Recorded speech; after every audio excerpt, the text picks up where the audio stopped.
To move goods between northern and southern Europe, you have to cross the Alps. For centuries, this massive mountain range dictated exactly when and how trade could happen. When winter set in, the mountains often responded with sudden avalanches, burying critical trade routes under tons of snow and rock without warning. To navigate these vertical drops, engineers built steep railways and serpentine surface roads. But dragging heavy freight up these sharp inclines and tight switchbacks is a massive drain on time and fuel. As Europe's economy expanded, these narrow passes couldn't handle the volume. Factories in the north and ports in the south rely heavily on each other, and this geographic bottleneck forced vast lines of transport trucks to stall out, waiting hours or even days to cross. By the late 20th century, thousands of trucks were crossing these passes every day, pushing pollution levels and traffic congestion to a breaking point. With the narrow mountain roads physically unable to accommodate more lanes, engineers realized the only path forward lay directly through the rock. This schematic shows the proposed Gotthard Base Tunnel. The plan called for a perfectly flat, horizontal path running 57 kilometers long. To maintain that straight line, the tunnel had to sit incredibly low, plunging 2.5 kilometers beneath the highest alpine peaks. Digging dirt near the surface is one thing, but carving a cavity nearly 3 kilometers underground means exposing your workspace to the extreme physics of the deep earth. Every meter excavated creates a void that millions of tons of surrounding stone actively try to collapse. At these depths, engineers encounter a specific set of challenges: high-pressure rock, intense geothermal heat, and trapped water. To build this passage, the crew had to prepare for a workspace that would crush, boil, or drown anything that entered without protection. The first obstacle was the sheer weight of the mountain.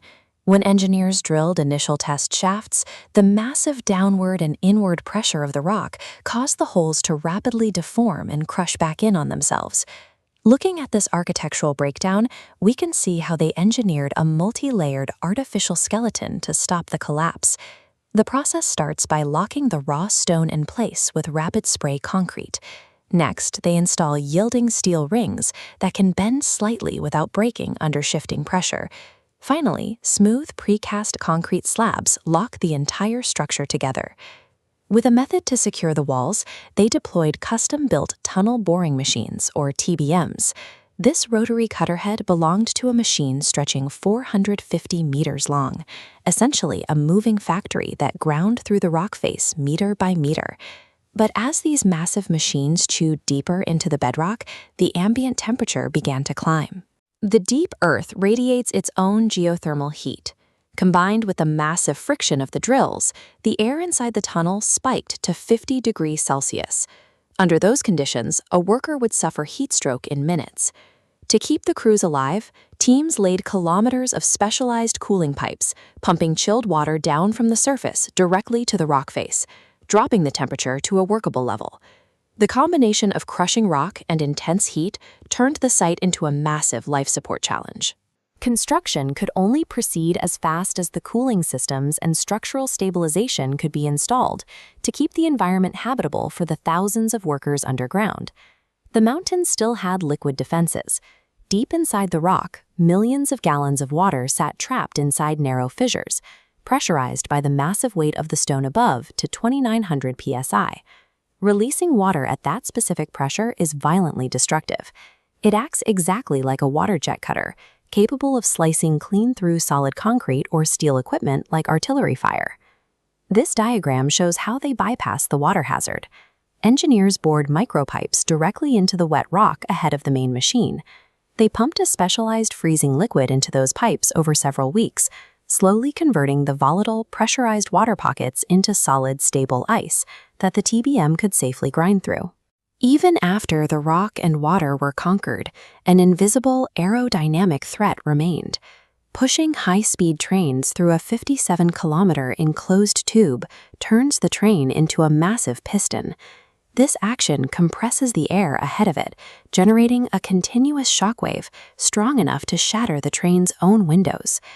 As seen in this schematic, engineers solved this by constructing two parallel tunnels side by side, linking them with horizontal cross shafts every few hundred meters. As the train pushes the high-pressure wave forward, the air safely vents sideways into the empty adjacent tunnel. Securing a path through the Alps required systematically disarming the Earth's natural defenses, countering lethal threats across solid rock, extreme thermal energy, pressurized liquids, and high-velocity gas. By October 15, 2010, two massive drilling teams had spent 17 years excavating toward each other from opposite sides of the mountain range. On that Friday afternoon, the cutting head of the TBM finally shredded through the last few meters of rock, connecting the north and south tunnels for the very first time. Drilling a 57-kilometer tunnel requires mapping against the actual curvature of the Earth. Using an array of GPS and laser navigation tools, the two tunnels met with an alignment error of just 1.5 centimeters. Hitting a target that small through miles of solid granite proved that extreme mathematical precision could reliably navigate the unpredictable, chaotic geology of the deep Earth.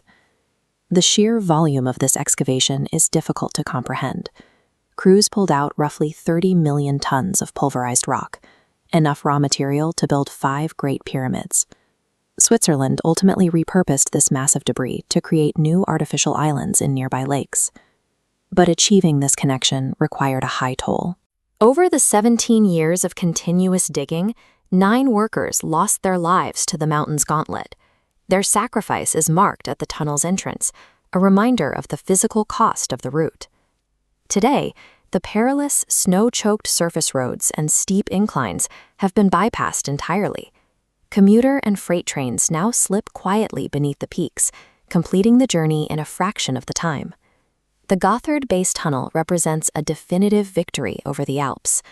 By neutralizing extreme pressures, temperatures, and floods, engineers created a permanent, high-speed connection that effectively erased one of Europe's most difficult geographic barriers.